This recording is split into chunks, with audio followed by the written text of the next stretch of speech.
बघितलं इकडं बॅग वगैरे भरून झाली आणि का मॅडम वाट बघून बघून झोपे गेल्यात. अजून आमचा मामा यायचा पत्ता नाही, कारण मामाचे जरा ड्युटीला आहे, तो जॉब करता म्हणत. जॉब तर त्याचा अजून म्हणजे टाईम नाही झाला वाटतं. म्हटलं होता लवकर येतो, मग मी आवरून बसले 5-5:30 वाजल्यापासून. तो अजून काय येत नाही. आता 6:45 झाले.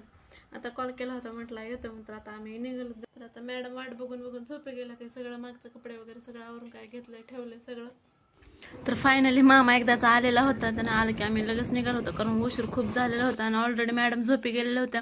कसं तरी उठल्या होत्या 2 मिनिटासाठी, गाडीवर बसल्या की मॅडम लगेच झोपी गेल्या. तर बघा आता मी आले घरी, पोहोचले. घरी आलेले बघा मस्त अशी खीर आहे आणि इकडं मस्त अशी कढी आहे. तर चला आता मस्त आपण खिरीवर आणि कढीवर ताव मारूयात. मस्त लागले गरम गरम. आणि इकडं बघा आमचं तोंड कसं व्हायले वाकडं तिकडं. बघू ते काय नाही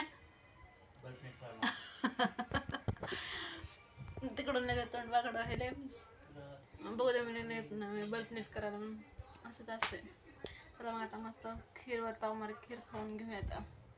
तर मस्त जेवण वगैरे करून झालं होतं. त्यानंतर मी बसले होते इकडे मेहंदी काढण्यासाठी. तर लगेच मामा भाची येऊन बसले होते. सानू मॅडमला मेहंदी काढायची होती. लगेच मामाच्या मागं लागलं की मामा मला मेहंदी काढ, मला मेहंदी काढ. आणि बघा मामा भाचीचं कसं चाललं. मी एवढीच अशी काय काढली होती, मला जास्त मेहंदी काही येत नाही आणि जे काढायची का ते पण मला काढू दिलेली नव्हती. लगेच मॅडमने कोण घेतलेला होता, म्हटलं जाऊ द्या. 10:30 वाजले होते रात्रीचे. 10 वाजता आम्हाला चहा प्यायची इच्छा झाली होती. मग म्हटलं चला, मग मम्मीने चहा केलेला होता मस्त गरमागरम. इकडं मामा भाचीची मेहंदी चालू, इकडं मस्त चहा चालू आणि इकडं माझी अशी अर्धवट राहिलेली काहीशी मेहंदी. तर अशी काय होती, मला जास्त मेहंदी वगैरे काढता येत नाही. लगेच दुसरा मामा पण आलेला होता. सानू मॅडम आले की आमच्या इथे मामाची गर्दी वाढते, कारण एक एक एक एक करून येतात सानू मॅडमला भेटण्यासाठी, धिंगाणा घालण्यासाठी. इकडं बघा सानू ना मामाचा मेकअप करते. शेल ना आपला रिमोट मधला जे शेल असतो का तो काढलाय आणि त्यांना मेकअप चालू आहे मामाचा. आणि इकडं आजीबाईनं म्हणजे सानूच्या आजीनं कसा साड्यांचा रमणा काढलाय बघा, कारण मम्मी चालली होती गावाला, त्याच्यामुळे मी साडी ही घेऊ का ते घेऊ. अगं कपाट खाली पडतंय, पण गावाला चाललं की कुठली साडी घेऊ कळत नाही.